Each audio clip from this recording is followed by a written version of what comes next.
I didn't know anything, and nobody else knew anything either, and nobody else cared if I did, and it just made me proud of who I was, because I wasn't very good at anything until then.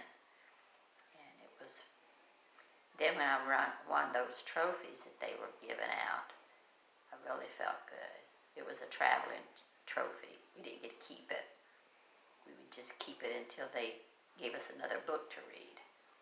And then they would take a person from Sydney, a person from Pequot, a person from Troy, a person from Dayton, a person from Greenville, and they'd put us all together, and then they would ask us questions over whomever the person that was teaching young people's at that time would give. And we had Daniel, and we had the Book of Acts. And then they figured I was going to keep it, so they just quit doing it. I guess that's why. Because I had married Ray at the time. I was a green when I first got the trophy. And that was over the Book of Acts. And then they did it again over the book of Daniel. Daniel was a hard book. So hard to understand. Because I didn't know nothing. And Daniel came along, and here he was a prophet, and he prophesied of all these kingdoms that was coming on in his day, and after he had prophesied all this stuff, and there was people that had heads and horns and come up out of the sea, and I'm thinking, I don't know these people. I don't know where he's getting all this at. But they meant kingdoms that was Israel was going to have to face all this stuff that they did. And of course I got the part where he got into the lion's den, because we learned that in first grade. And I knew that. And then Shadrach, Meshach, and Abednego, that was in there.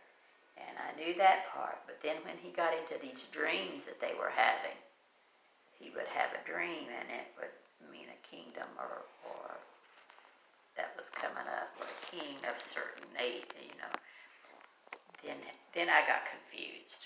It didn't make any sense to me, because I didn't know nothing about kingdoms and nations, and they were fighting each other, and one was stronger than the other one, and one was made out of clay, and they tore that one down, and I'm so confused. I don't think anybody ever explained it to me either. So I'm still confused. Yeah, I think it was better back then when you had to actually do the work and stick with you more. You had to go through and pore over it. It wasn't just right at your fingertips. You know, oh, what's this? And then you read it and then you forget. And you move on to the next fun fact, and it's like now you don't have anything retained. It's all just, well, if I forget it, I'll just Google it again.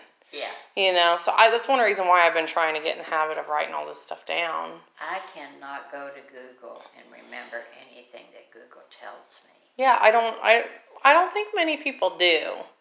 I know I sure don't. I have been getting in the habit of writing things, but I like that I can go back and read it, but I rarely do. Like, I have so many scribblings now between AA and the Bible, and just, you know, I do my Bible study with Penny, and now I've got the stuff from us here, and, you know, it's like, I'm jotting, and I'm like, well, and I've been trying to date things, because I'm real bad about not putting, I don't have a notebook for AA and a notebook for Bible study.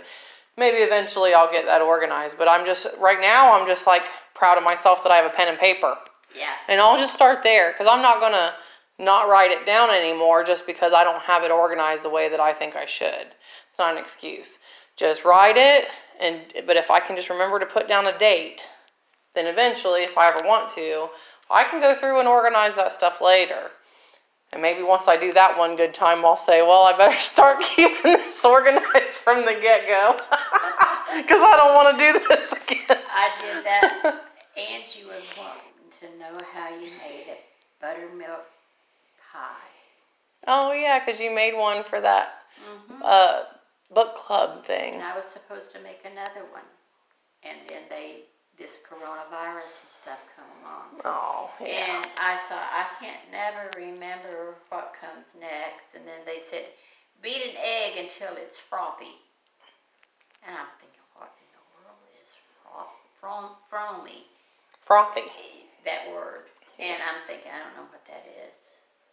I don't know where to hash beat it or stone it to death. Just throw it at a wall. Throw it at a wall. I wrote it down, and so I would remember that word because I knew that I had to beat it a little bit, but I didn't know how much to beat it. No. So, anyways, I had to write it down, and I've still got it in that mess somewhere. That you put eggs, and you put buttermilk, and you put sugar, and you put all this stuff in it, and I'm thinking, I ain't never gonna remember that. So I had to Google it again to figure it out, and I don't like doing that over and over and over again on Google. But I wrote it down so I could remember it without Googling it again. I wish you would take just like fried green tomatoes, soup beans, and cornbread, and like potato pancakes. I know they're simple recipes, but I just wish you would take in your own handwriting and just write down how to do it. And then I could make copies and everybody could keep a couple of copies. It would just be nice to have it in your handwriting, just wrote down exactly how to do it. I don't know exactly how I do it. Well, then just put a dash of this and a dollop of that. Use your common sense. But it just needs to say it in your writing. Now, Angie has asked me when she first got married, Mom, how do you make your meatloaf? I don't know. Put meat in a bowl, put some onion in it, put some ketchup in it. I put a little bit of milk in mine to make it eggs. I use an extra egg, a little Worcestershire. I never make it the same way twice. I think that Ritz crackers make the best breadcrumbs. I just take crackers and crunch them up.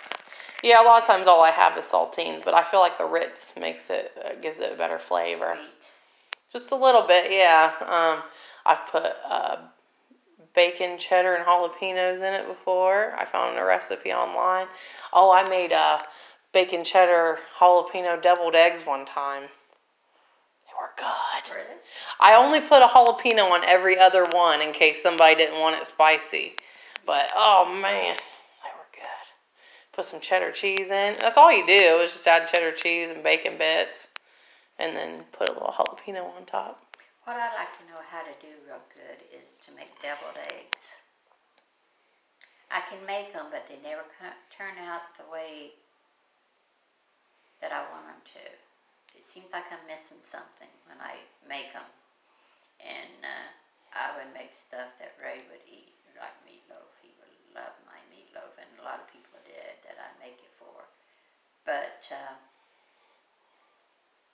I never did have a recipe for it. I just put what I wanted in it, and Ray said, I want you to quit messing up your recipes, doing it like somebody else told you to.